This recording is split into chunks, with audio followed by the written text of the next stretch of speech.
Okay, let's start out with our motivation.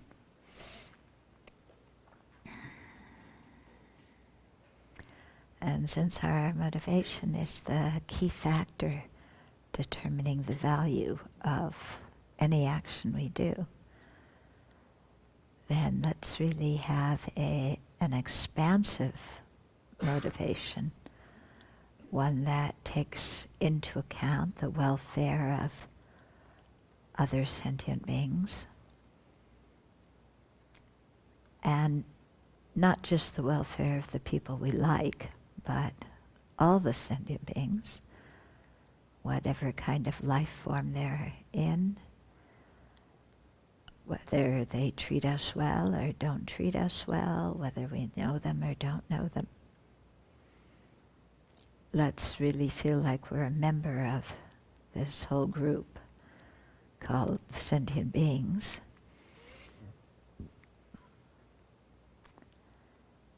And as a member of a group where everybody wants happiness and nobody wants suffering, then let's have the motivation to work for the happiness of all living beings and to not cause any of them suffering.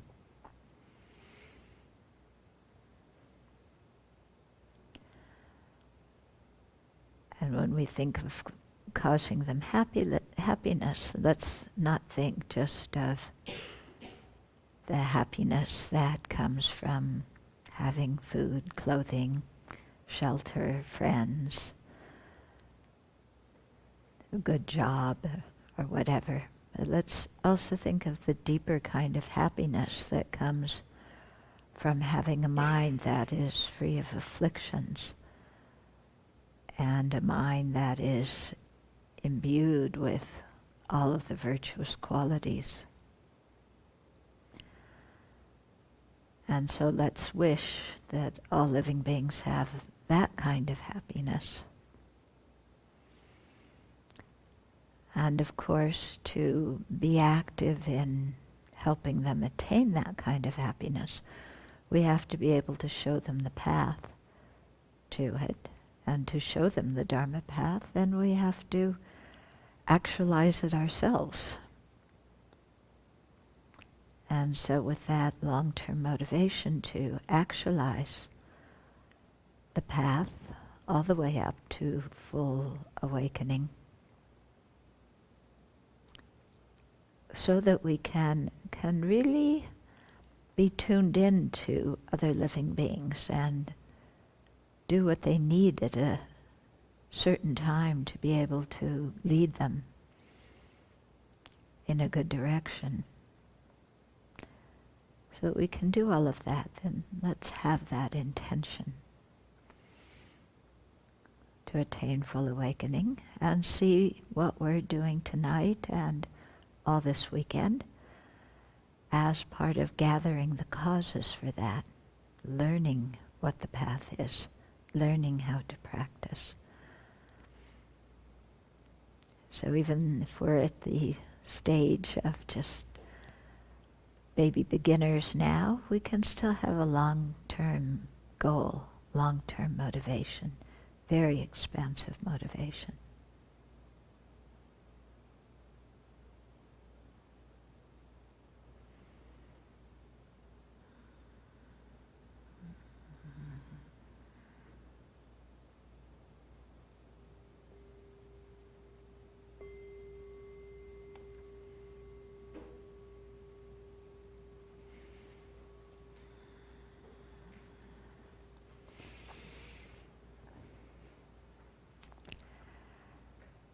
Okay, so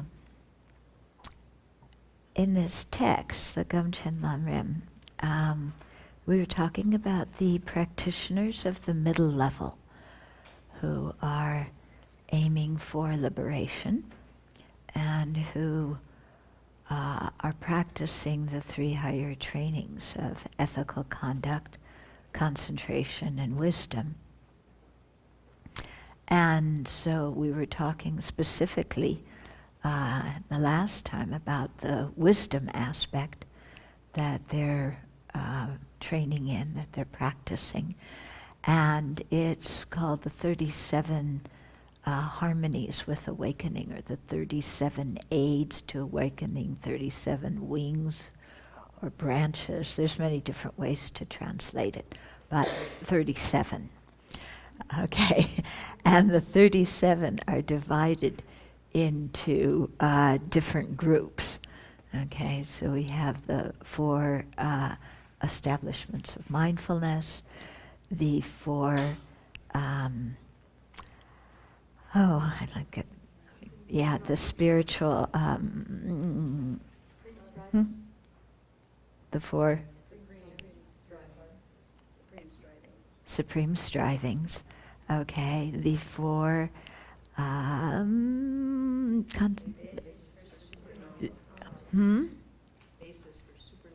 basis for supernormal powers. There's so many different translations that I can never remember them. The 5 faculties, the 5 powers, the 7 awakening factors, and the Eightfold Noble Path. Okay, so there's those.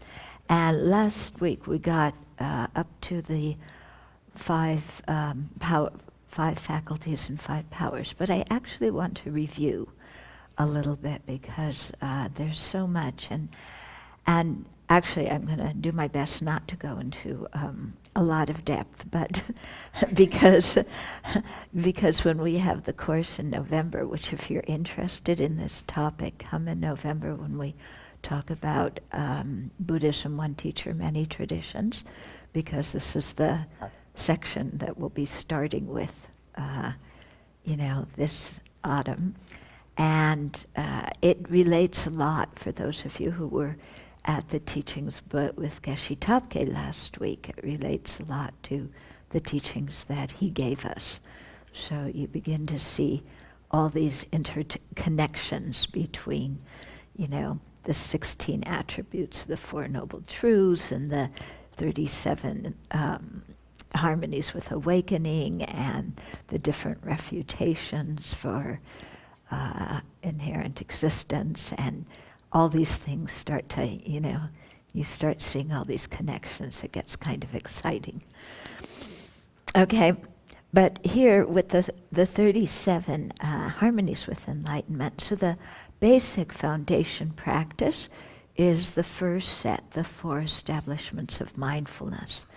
And so that's mindfulness of the body, mindfulness of feelings, meaning pleasant, unpleasant, and neutral feelings, happy, painful, and neutral feelings, mindfulness of the mind, and mindfulness of phenomena, which usually includes various mental factors.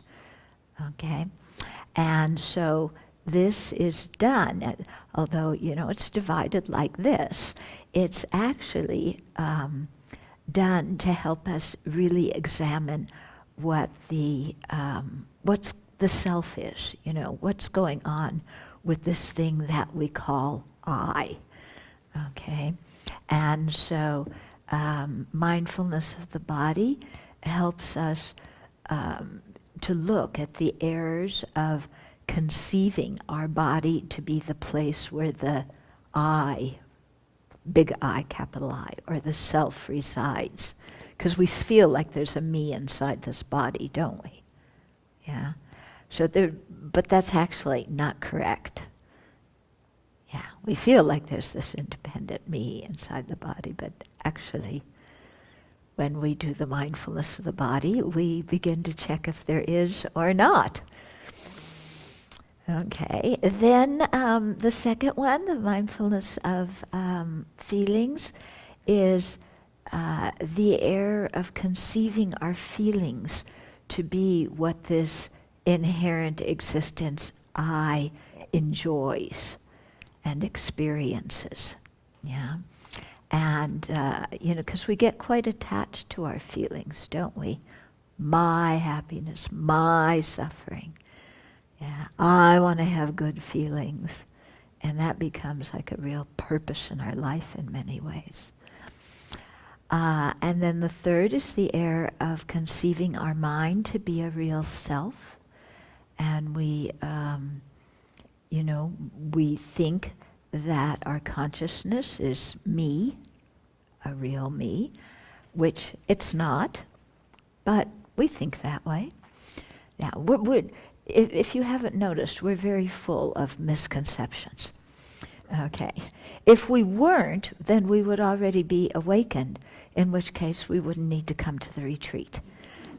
Yeah. So if you're coming to the retreat, it's kind of an admission that you have, misconceptions and you have faults and things like that. So we're all in the same department as far as that is concerned, okay? So we don't need to try and pretend that somehow we're different than anybody else, because if we really were, we wouldn't be here. Would we? Yeah, we'd be off in the Pure Land, emanating many bodies, teaching all sorts of sentient beings. Yeah, but we're here trying to learn. So, and then the fourth one, the mindfulness of phenomena, is really looking at our attitudes and our emotions, because we conceive that these are what make the self worthwhile or afflicted. Yeah. So again, we look at all these different mental factors, and we develop a notion of ourself. If I have a lot of anger, then, there's something wrong with me. If I have a lot of compassion, then aren't I a terrific person? So, lots of ideas about who we are due to these other kind of mental states.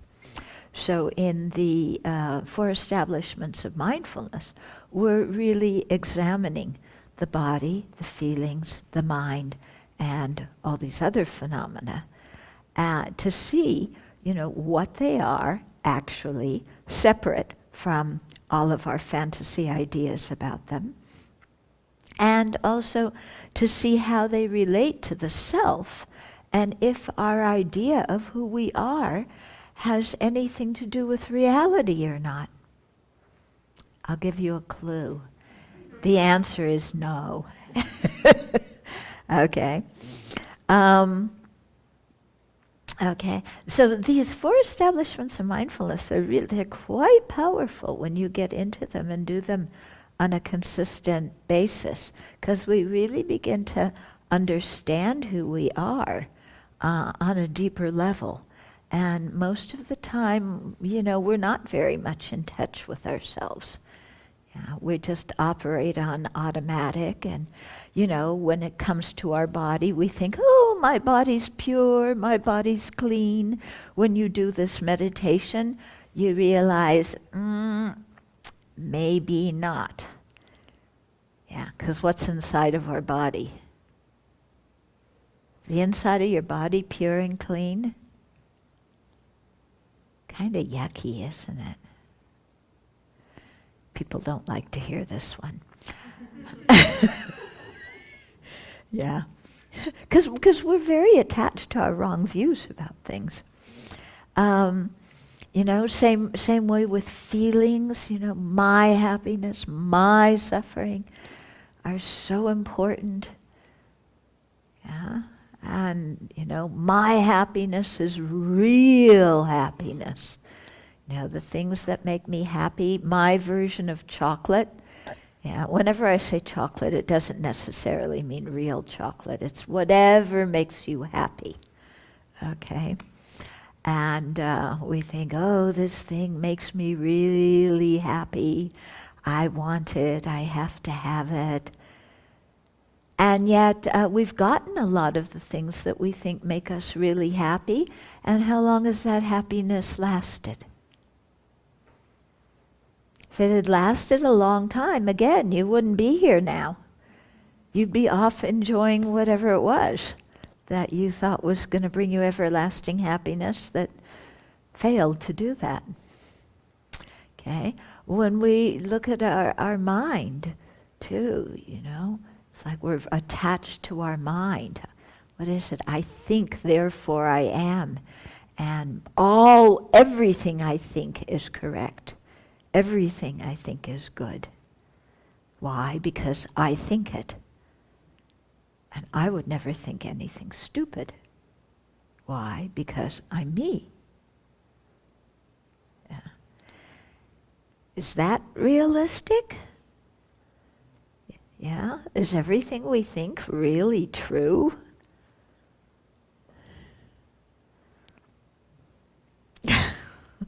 Yeah? If you believe everything you think, you're going to be real unhappy this weekend. In fact, you're probably going to be real unhappy your whole life. Yeah. And then other phenomena, different mental states too. How attached we become to our emotions, to our attitudes, how we develop so many identities based on them. I'm a good person, I'm a bad person. And then we get stuck, and holding on to those identities. So these four establishments of mindfulness are the basic practice that get us looking deeper, scratching the surface of who we think we are. The four supreme strivings are abandoning non-virtue that hasn't yet been abandoned, preventing non-virtue that hasn't arisen, generating new virtue that hasn't been generated, and protecting and enhancing virtue that has already been generated. So we make a lot of effort and strive to do that. If we do that, our life's going to be very different than the way it is now. Yeah, because now we often we don't put much energy, create virtue, not create virtue. Okay, if I feel like it, but most important is my happiness. And we don't always link the creation of virtue we don't link wholesome activities with happiness. And yet we need to, because these kind of activities are the karmic cause of happiness. And they also bring a lot of peace of mind to us in this very lifetime. Yeah? We'll talk a little bit more about virtue and non-virtue tomorrow morning, because ethical conduct is the foundation of all the concentration, that we want to develop. Okay, so then after those four supreme strivings, we have the four bases of supernormal power. Okay, and so here those four are aspiration, which is a deep desire to develop those powers. Effort, again. Yeah, you'll find effort comes a lot in these 37. Then intention, by intention really calming our mind, so that making the mind peaceful and pure. And then fourth, investigation, which is examining the mind and the factors that promote and prevent its development. Okay, and so through this we develop different concentrations that give us various supernormal powers, which, like I said, are very good if especially on the Bodhisattva path. Then after that, there's the 5 faculties and the 5 powers, which have the same names, but the difference between them is when we're doing the 5 faculties, they aren't real strong yet, so they don't overcome their opposite. But when they become strong, then they become the 5 powers, which have overcome or suppressed their opposite.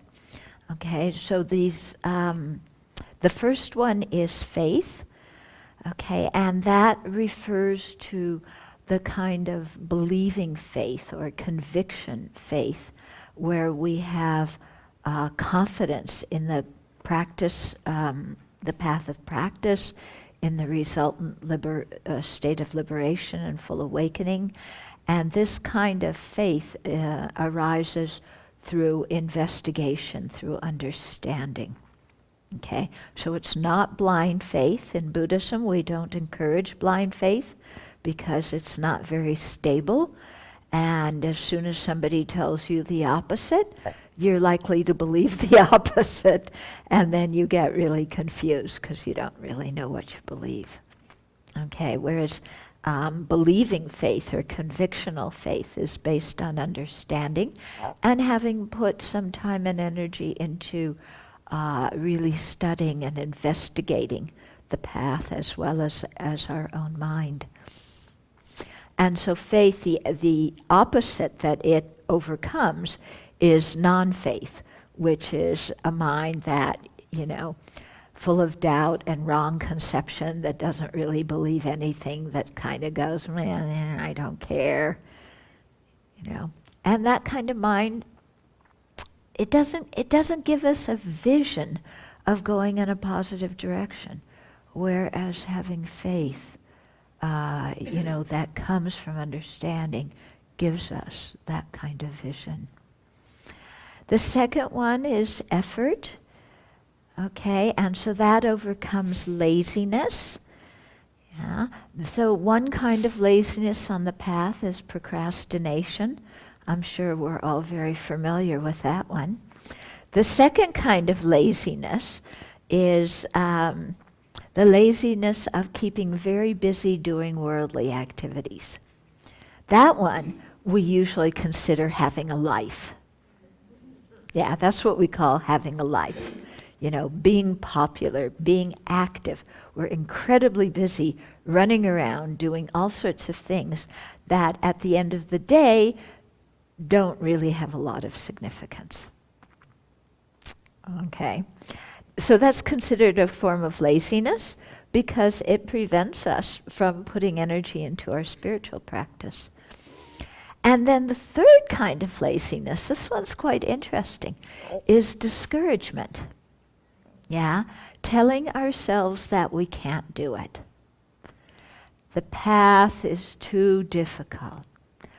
I'm not qualified. I'm not smart enough. The goal is too high. I can't possibly attain that. I'm just little old me, full of faults. I'm never going to amount to anything. I know they say that I have the Buddha potential, but I think I actually got left out when they were handing that one out. Yeah, so that kind of discouragement, which is basically low self-esteem or self-hatred, is a form of laziness because it keeps us from practicing the path. Okay, so it's very important when you start belittling yourself, when you start getting discouraged, that you immediately identify this as laziness. If you don't identify it as laziness, then you dig yourself into a nice hole. Okay? A nice hole called I'm depressed. Any of you ever dug yourself into that hole? Yeah? We're very good at it.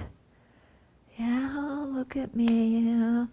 They talk about the 4 establishments of mindfulness. I didn't really understand what she said. How am I supposed to do it? It's just too difficult, too hard. I'm not up to it. All these other people, they can do it. I look around in meditation, they're all in samadhi. I'm the only one that's like wiggling. I just, I'm hopeless at this. Yeah, I might as well go home and lie on the couch, have a beer and watch the football game. Yeah, that's laziness. Yeah, putting ourselves down. Okay, so it's counteracted by the second of the 5 faculties, 5 powers, which is effort. The third one is mindfulness. This one comes a lot.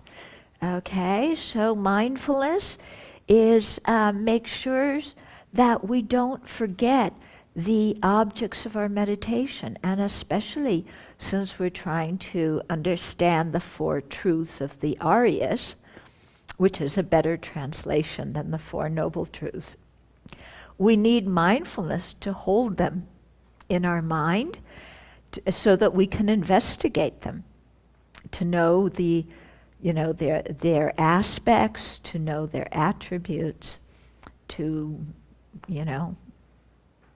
come to understand them. So mindfulness is the third, and it overcomes forgetfulness.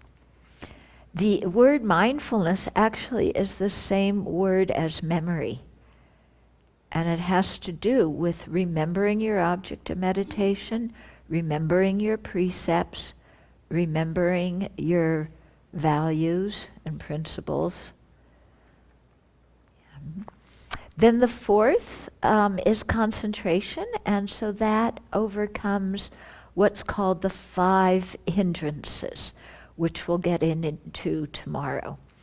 Yeah. There's the 5 hindrances, and if those aren't enough for you, there's also the 5 faults. Yeah, so there's 10 things, but they kind of overlap, but they don't completely. But they boil down to attachment, ignorance, and anger. Okay. But we'll get into those tomorrow because they're the things that prevent us from developing concentration. And then the 5th faculty, the 5th power, is wisdom. Okay, and so wisdom correctly understands whatever it is we're meditating on. So in the case of the 4 establishments of mindfulness, it correctly understands the body, feelings, mind, and phenomena. In terms of the 4 truths, it understands those. Okay. So wisdom, it's what it overcomes is ignorance. Okay. Then, now, so that's kind of a review of what we did last week. Then we have the 7 awakening factors. Okay, so they're often called correct, the 7 correct things, because they've been transformed into the Arya path. And Arya is somebody who has realized the nature of reality directly. Okay, so here they're spoken of in terms of how somebody who's highly realized practices. And they're called factors because they're causes for liberation, for awakening. Okay, so first one of the 7 is mindfulness. Again. Okay. So it's interesting when you see certain mindfulness, effort, concentration, wisdom, these ones come in all sorts of 4 different labels, but quite often in these 37. Okay, so mindfulness here is enables the mind to retain the meditation object in mind without forgetting it, and in that way it helps us to subdue the gross afflictions by developing concentration. The second one is discrimination of phenomena. So this is actually a form of wisdom. Here's wisdom coming again. Okay, and here, this is wisdom that clearly knows what to practice and what to abandon. Okay, and that you hear that phrase a lot on the path, what to practice, what to abandon. Because we have to know, what is the path? What are we supposed to do that will create the causes to get us to liberation and awakening? And what are the things that we have to give up because they're the causes for pain and suffering? Okay, so what to practice, what to abandon. Actually, when we're little kids, this is what our parents are trying to teach us too. But, they're not concerned with liberation and awakening. They're just trying to teach us what to practice and what to abandon so that we'll have a happy life and we'll get along reasonably well with other people. Yeah? Isn't it? Those of you who are parents, isn't that what you're trying to teach your kid? Do these things because, they'll make you happy, and you'll other people will appreciate when you do this. It'll help you get along better with other people. And don't do these other things because it just creates, a lot of bad feeling in yourself and in others. Yeah? So what to practice, what to abandon. Okay, so here's effort coming again. Okay, so when you have discrimination and you investigate things with discrimination, it boosts our effort, because the discrimination, the second one, helps us understand things, and then that inspires us to have effort to practice what to practice and what to abandon.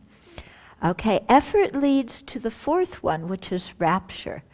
And rapture is a state of supreme joy that floods the whole body when you have single-pointed concentration, when you have the higher levels of single-pointed concentration in what they call the jhanas or the dhyanas.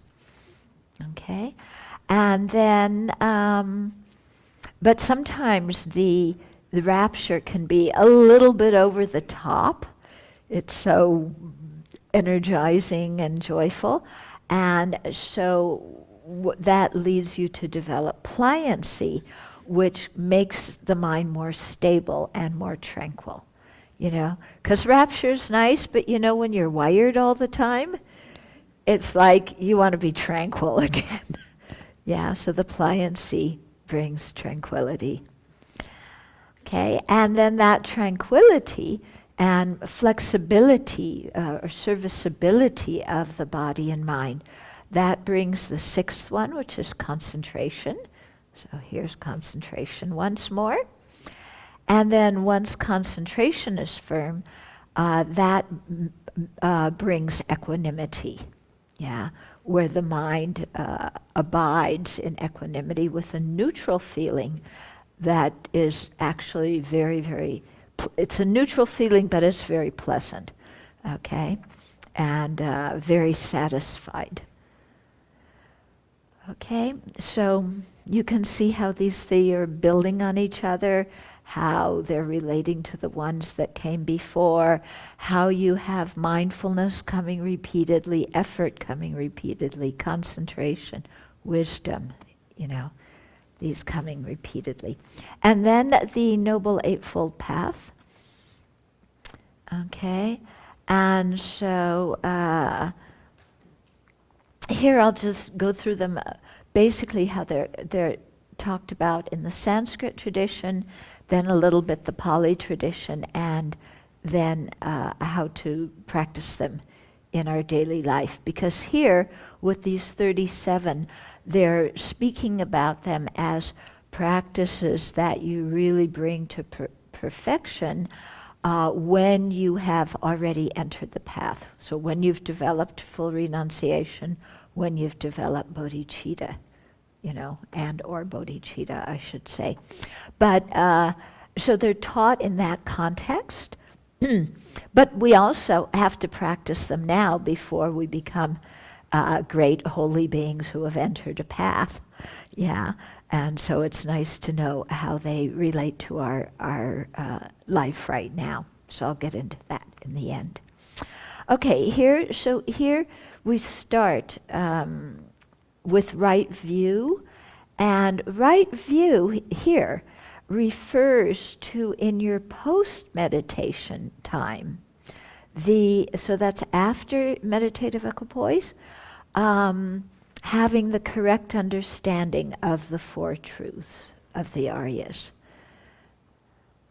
Okay, so it implies having the right view, implies you've realized them in meditation time, and in post-meditation time you have that right view. Okay, then the second one is right intention, and that's the motivating intention that wishes to correctly explain the view of selflessness that you realized in meditation. So it wants to explain your correct view to others. Okay, this is in terms of the Sanskrit tradition. Then right speech is speech explaining to others the right view that we've realized. Right action is refraining from physical actions that harm herself or others. Yeah. And right livelihood consists of procuring the four requisites: food, clothing, shelter, and medicine, without resorting to wrong livelihood. Okay, I'll talk about that a little bit later. And okay, then you have right effort again. So that's exerting effort to developing the antidotes to eliminating the objects to be abandoned on the path of meditation. So path of meditation is is the path right before you attain liberation or awakening. So that right effort helps you abandon the different levels of afflictions that you abandon at that point on the path. Then you have right mindfulness again. So that doesn't forget the object of meditation. And so, as you are practicing right effort and applying wisdom to overcome the various hindrances on the path so that they can no longer arise, then you need very strong concentration to be able to do that. And then right concentration. And then the last one, right mindfulness, okay? And then the last one is right concentration. Okay. So we, in this, I don't want to get into too much depth about this. Okay, but that gives you some kind of idea. Let's go back and talk about the Eightfold Noble Path, because it comes so much, people talk about it.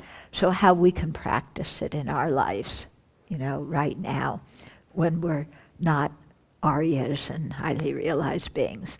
Okay, so it starts out with right view, and right view for us, okay, means having a correct understanding of karma and its effects. Okay? Having a correct understanding of the Buddhist worldview. So, having some feel for rebirth. We may not be totally convinced, but this is something that we're thinking about, trying to understand. We're trying to learn about karma and, what is virtue, what is non-virtue, what are the different factors that make something wholesome, what are the factors that make it unwholesome, what are the results of different kind of actions we do. Okay, so learning about karma. And this right kind of worldly view, or right view of conventional reality, is really quite important. It's amazing in the West, we kind of, sometimes we're a little bit arrogant. It's like, oh, yeah, karma, that's just about what you should do and what you shouldn't do. And I'm beyond that. I'm one of the sharp faculty disciples, very intelligent disciples. I want to learn the nature of reality immediately. I don't want to learn this baby stuff about karma. Yeah, because that sounds like church. Yeah, and I'm sick of that. That's why I'm coming to Buddhism. I'm sick of all this morality stuff.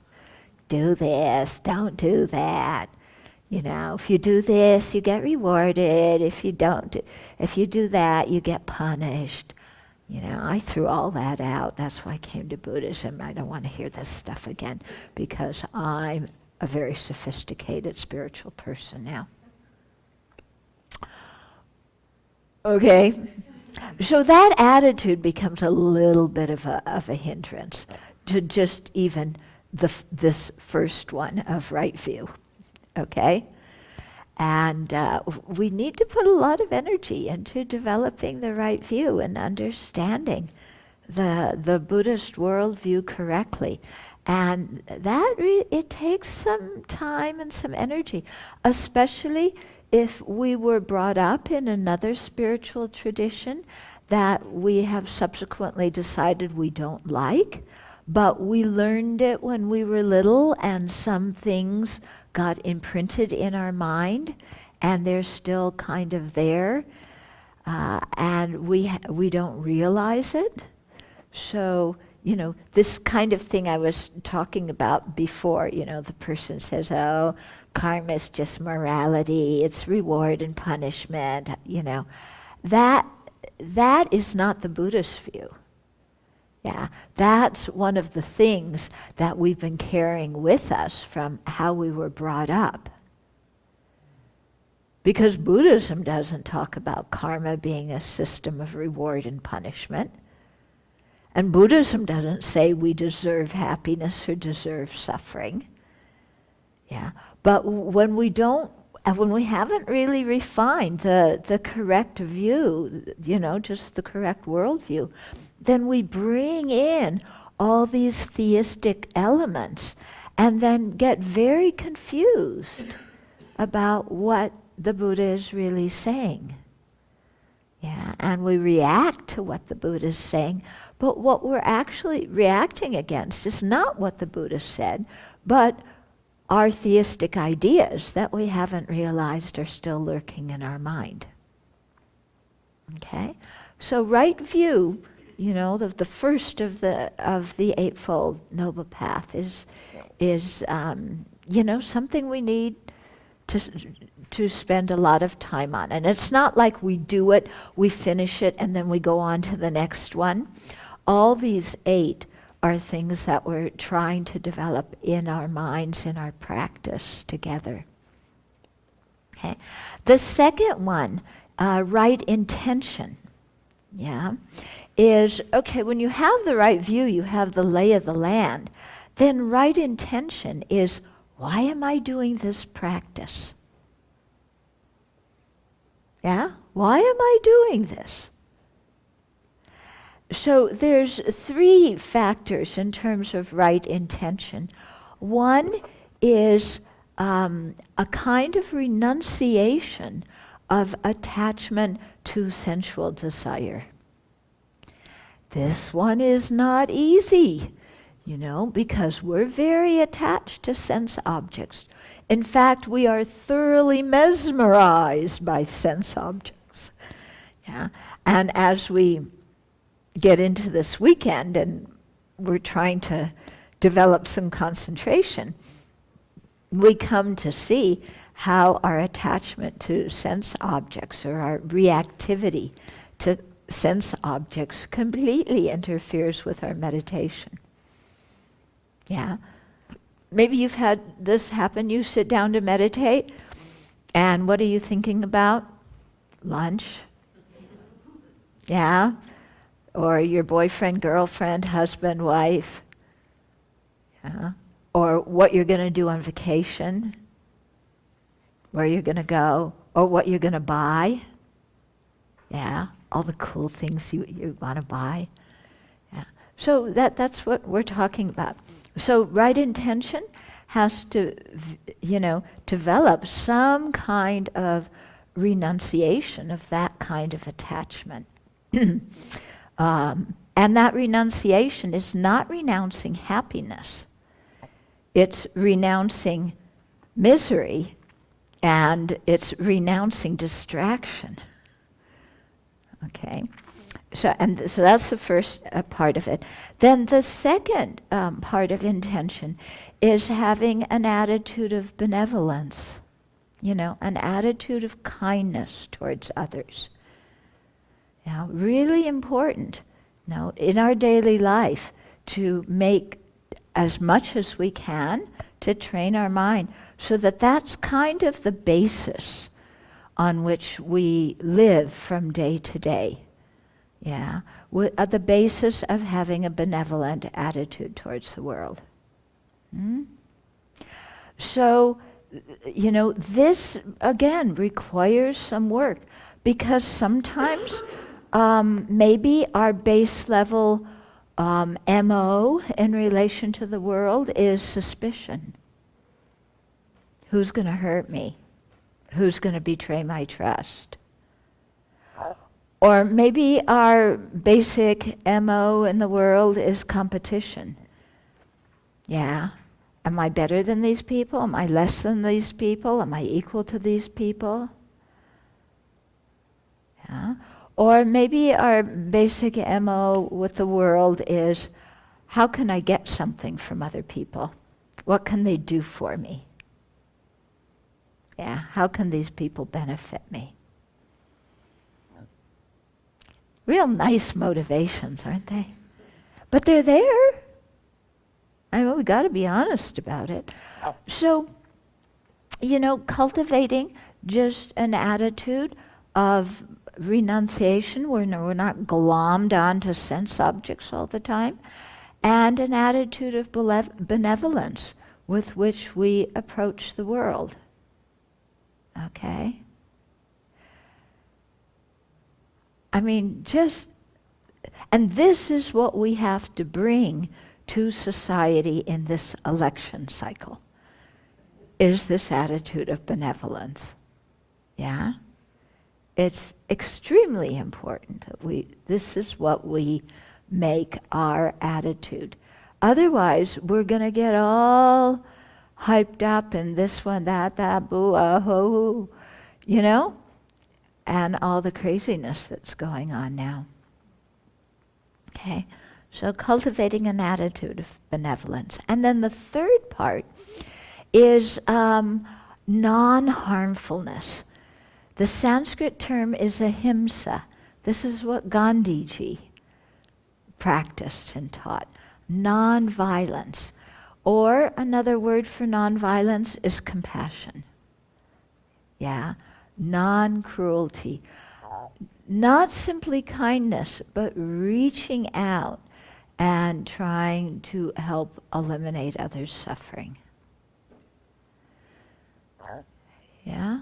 So again, to train our mind in that and make that a way that is just integrated so that everything we do in our daily lives we approach with renunciation, benevolence, and compassion. And if we can train our minds to do that, our whole experience of the world is going to change. No matter what other people do or don't do, our experience of it will change. And our feeling about ourselves will change as well. Okay, so right intention, quite important. Yeah, then the next three, right speech.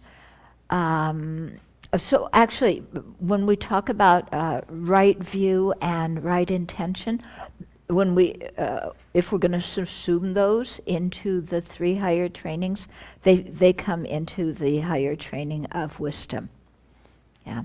Then the next three, right speech, right action, and right livelihood, these fall into the higher training of ethical conduct.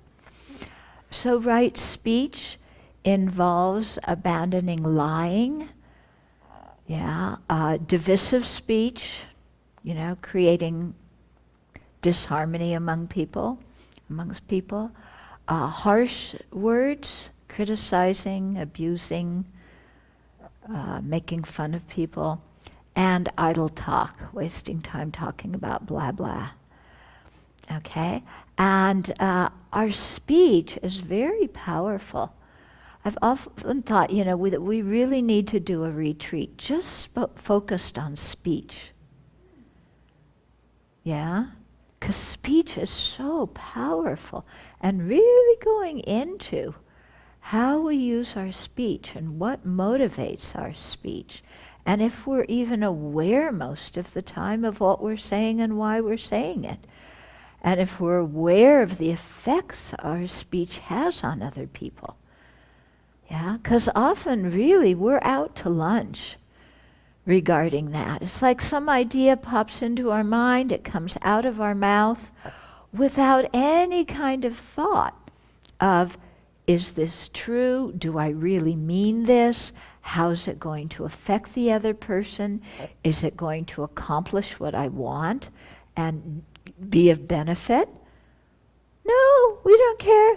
Idea comes, yeah, like I'm irritated right now, idea comes in the mind, then I just say to the person I love the most in the world, you idiot, why did you do that? Did you do that? Yeah, who do you speak the worst to in the world? Strangers or people you care about? Yep, our families, isn't it? The people we care about the most about are the people we dump on verbally. Isn't that a little bit crazy? Why are we doing that? These are the people we care the most about. These are the people the relationships with whom are the most valuable to us. Why do we treat them so awfully with what we say? It's totally self-defeating. Yeah, it doesn't bring us harmony. It doesn't bring harmony to them and to the family. And yet we do it, don't we? Somehow it's like, well, my family's so much part of me, so I could just say anything I want. Wrong. Yeah. Well, we can say anything we want, but what kind of results does it bring? Not good ones, does it? Okay. So really taking care of the speech, which is why this retreat is a silent one, except for the times when we have Q&A. Because by keeping silent, then you begin to notice how many times you start to say something, but then you remember it's silence. Or if you don't remember, somebody else is going to give you the look. And then you'll remember. And then it helps us, go back and say, well, what was I going to say and why was I going to say that? Yeah? Was that something that really needed to be said?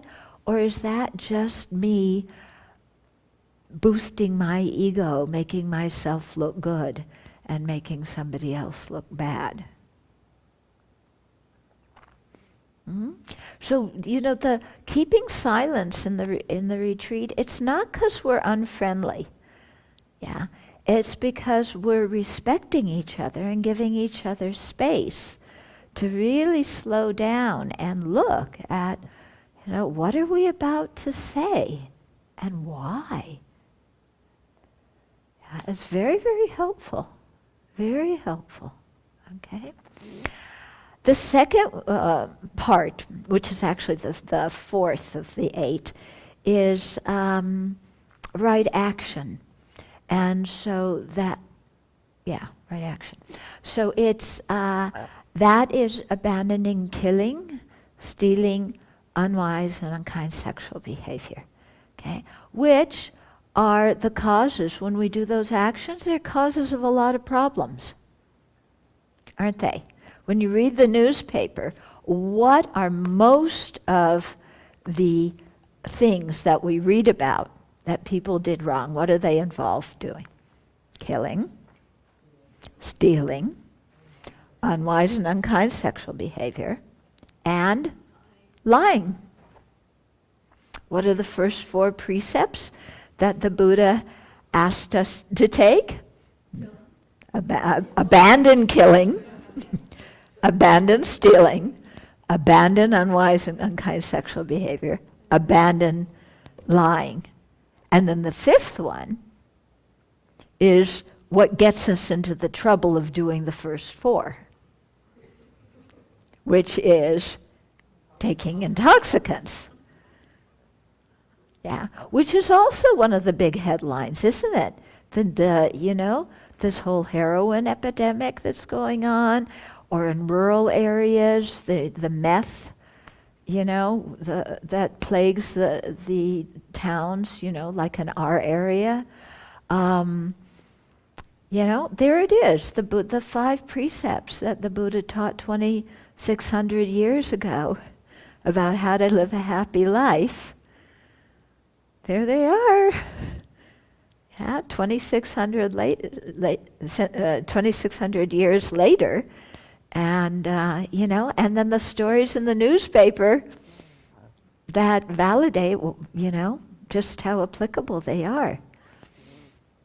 Okay, so that's right action. And then the third part of the higher training in ethical conduct is right livelihood. Yeah? So if you're a lay practitioner, it means being honest in your work, not overcharging people, not lying to your clients and being deceptive. Just being a truthful person and being responsible. If you promise a client or a customer to do something, you do it. If when you're telling them why they should buy something, you're telling them the truth. You're not lying to them about the qualities of whatever it is. Yeah. So, and also, in earning your livelihood, you're not directly harming others. Okay? So, working with, let's say, being an exterminator would be wrong livelihood. Yeah, being a butcher would be wrong livelihood. Things that involve, killing or stealing or unwise, unkind sexual behavior, these kinds of things. Yeah. So earning your living honestly and in a non-harmful way. If you're a monastic, since you don't work a job, then, coming by your livelihood, again, without the 5 wrong livelihoods. So without flattering people to get them to give you things, without dropping hints to people about what they can get you, without giving them a small present so that they'll give you a big one, without putting people in a situation where they can't say no, so coercing them, and without hypocrisy, pretending to be somebody holy, when you're not. Okay? So those, very practical things, aren't they? When we talk about these. And then the last 3, the first one is, these 3 come under higher training of concentration. And so the first one is effort, so putting effort into doing all of our practices, not just kind of, lying back, being lazy, saying, oh, whatever, keeping ourselves so busy, doing all sorts of things of no consequence. Yeah. I've had to go on a news diet, Yeah. I'm at the point now where it's getting easy because I'm so disgusted by the whole thing, I don't want to read it. But there was a period where it was a little bit interesting. You read all these things, scratch your head, like, what's going on here? And now it's like over the top. So not so much appetite for it now. Okay, but putting our effort into our practice. Then mindfulness. Yeah, so this is, having mindfulness in our Dharma practice. So in our daily life, it means being mindful of our precepts, of our ethical standards, and living according to them.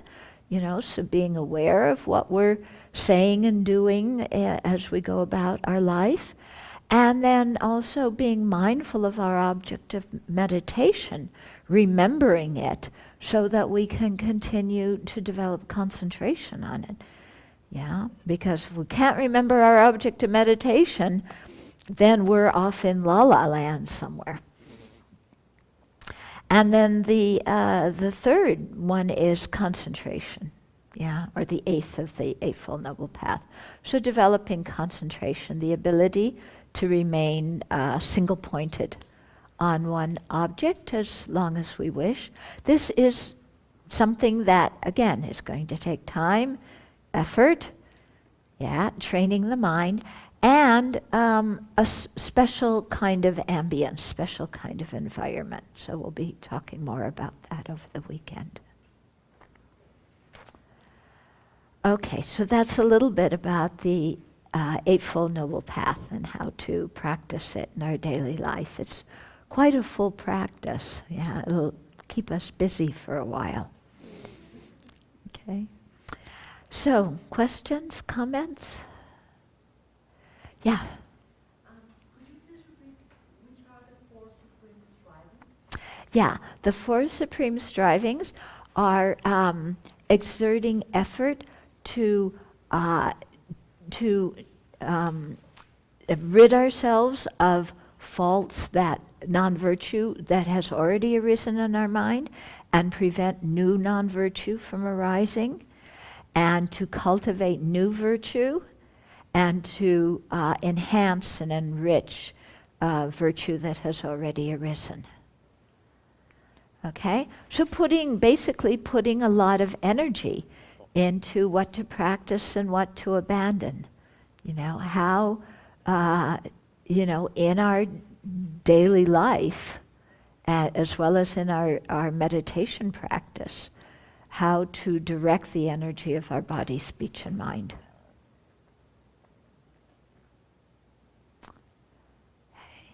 Yeah? What was the third of the bases of superhuman powers, supernatural powers? What? The what? They were aspiration and effort, intention, investigation.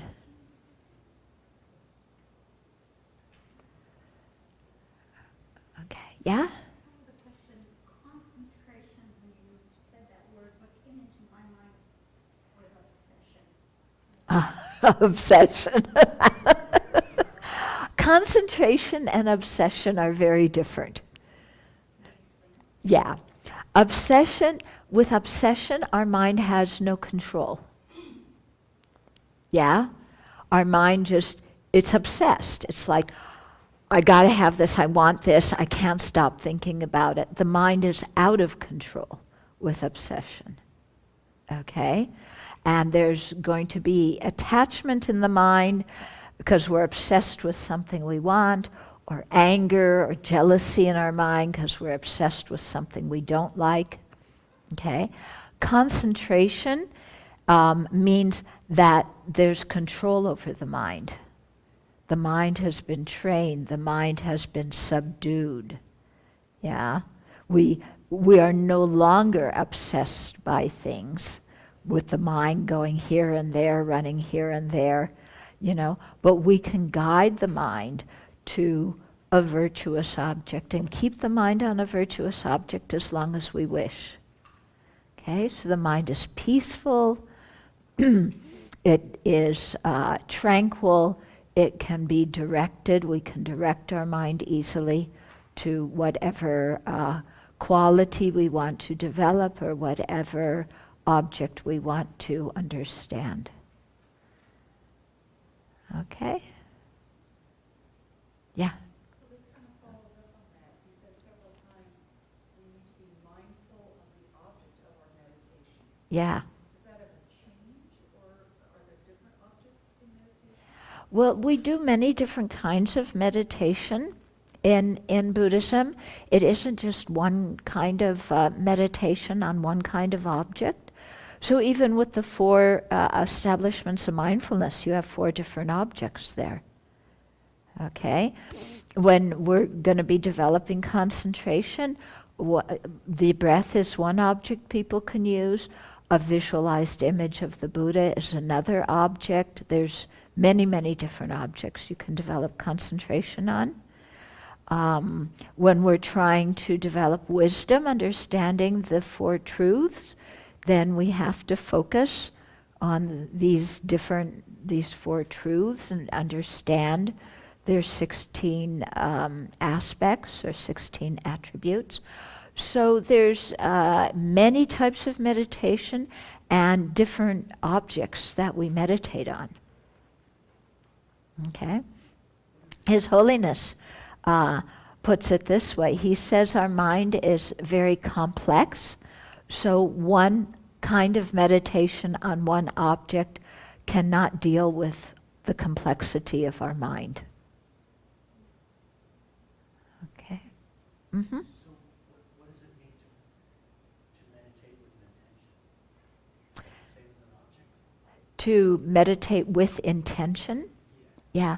Well, the intention is the mental factor that steers the mind towards the object. And then mindfulness keeps it on the object. Intention also has to do with our motivation for meditating. Yeah, which is very, very important. You know, meditating isn't just sitting down and closing our eyes. It's like, why are we doing this? Yeah, remember at the very beginning I said our motivation was like the key thing that establishes the value of what we're going to do. So motivation is related to intention. Yeah, because for any action, we can have a whole variety of intentions. Can't we? Yeah. Even, let's say I praise somebody. Yeah? I could have a whole lot of different motivations. I could have the motivation of kindness, wanting to encourage somebody, so I praise them. I could also have a rotten motivation of wanting to manipulate them, so I praise them. Okay? We can't judge the action or evaluate the action by the action itself.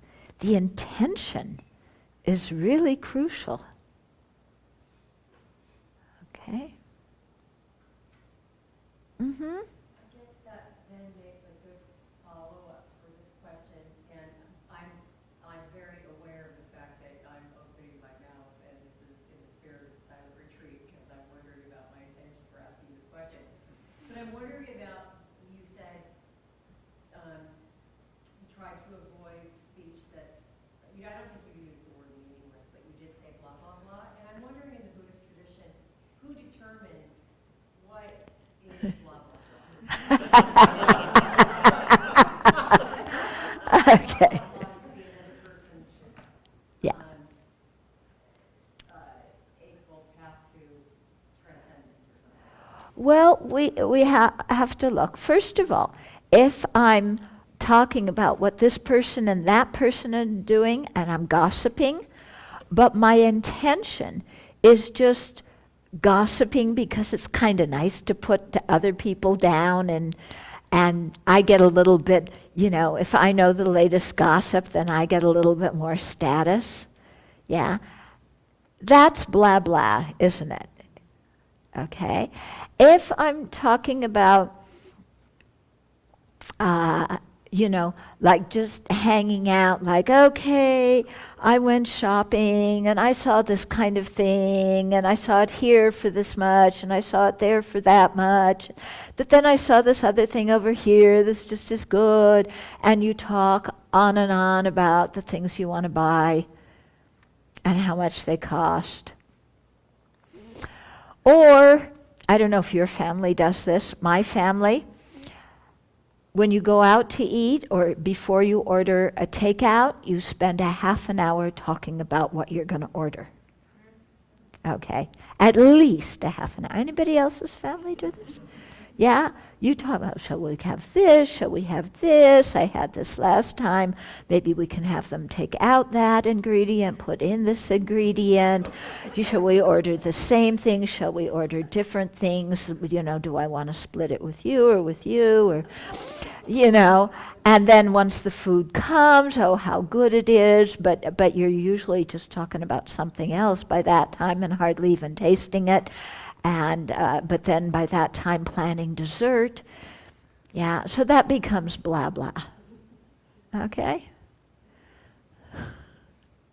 Yeah. And when you write mindfulness out of these 37 practices, how do we differentiate them when we do our practice? How do you differentiate all the different mindful? Well, it's the same mental factor, but it's used in different contexts.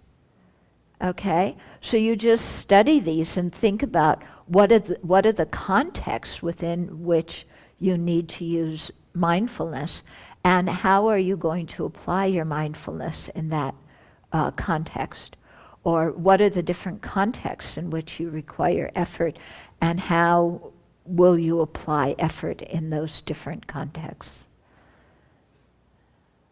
Okay. Mm-hmm. Yeah. Yeah. They often don't talk about it. They kind of rush through that in the Lamrim. But, you know, it's definitely in the tradition, and in the Abbey Samaya Alankara it's discussed, and also Madhyamaka Avatara, Chandakirti's text, it's there. Yeah.